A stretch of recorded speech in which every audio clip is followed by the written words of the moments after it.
जो भी चीजें मैंने अफगानिस्तान को लेकर अपनी पिछली 3-4 वीडियोस में प्रिडिक्ट की थी, बिल्कुल वही हुआ। अमेरिका ने अफगानिस्तान से निकलने से पहले अपने सारे सीक्रेट डॉक्यूमेंट्स में अचानक से आग लगा ली और काबुल से अपने डिप्लोमेट्स को चिनूक हेलीकॉप्टर्स के जरिए अचानक से भगा दिया। दूसरी चीज मैंने आपको ये बोली थी कि अफगानिस्तान के प्रेसिडेंट अशरफ गनी तालिबानियों के सामने खुद ही सरेंडर कर सकते हैं। ठीक वही हुआ। अशरफ गनी ने तालिबानियों के सामने सरेंडर कर दिया है और पावर ट्रांसफर के डॉक्यूमेंट्स साइन कर दिए हैं। तीसरी चीज मैंने आपको कही थी कि अगले 7 दिनों के अंदर ही तालिबानी काबुल में घुस जाएंगे। साथ में सुबह की वीडियो में मैंने आपको बताया था कि तालिबानी काबुल के 30-40 किलोमीटर बाहर तक पहुंच गए हैं। ठीक वैसा ही हुआ।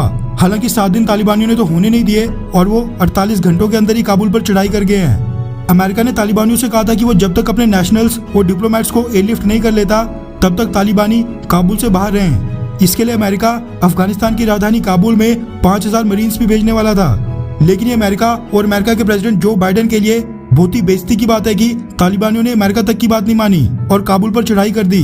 रिपोर्ट्स के मुताबिक अमेरिका ने इसके बाद हड़बड़ाहट में अपनी एम्बेसी के मैक्सिमम सामान को वहां पर आग लगा दी।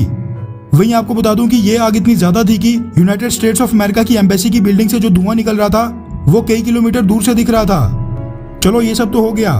मैक्सिमम देशों ने अपने डिप्लोमेट्स काबुल से इवैक्यूएट करना शुरू कर दिया है। लेकिन अब सवाल ये उठता है कि अफगानिस्तान के प्रेसिडेंट अशरफ गनी और वाइस प्रेसिडेंट अमरुल्लाह सालेह ये दोनों अफगानिस्तान की सरकार तालिबानियों के हवाले करके कौन से देश में भागे हैं? India, America, Britain, France, Russia, China, Pakistan या फिर किसी मिडिल ईस्ट के देश में? कौन से देश ने इन दोनों को अपने यहाँ शरण दी होगी?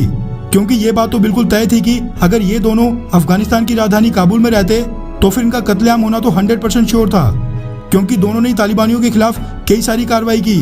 अमेरिका की आड़ में दोनों ने तालिबानियों का जीना हराम कर दिया था। इनके कहने पर सिक्योरिटी फोर्सेस की कार्रवाई में कई हजारों तालिबानियों की मौत हो गई थी, जिसका सारा गुस्सा तालिबानियों ने गवर्नमेंट हेड होने के नाते इन पर ही निकालना था। सारी भड़ास तो इन्हीं पर निकलनी थी।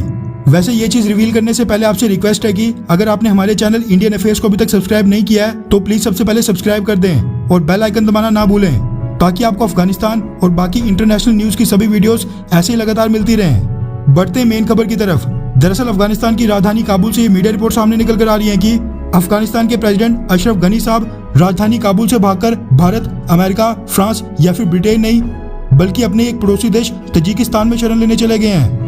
रिपोर्ट्स के मुताबिक उनके साथ अफगानिस्तान के national security adviser Hamdullah Mohib और स्पेशल सेक्रेटरी फाजेल फाजली भी हैं। वो भी तजिकिस्तान गए हैं। वहीं अफगानिस्तान के वाइस प्रेसिडेंट अमरुल्लाह सालेह की बात करें तो वो भी अफगानिस्तान से भागकर किसी दूसरे देश में शरण लेने गए हैं।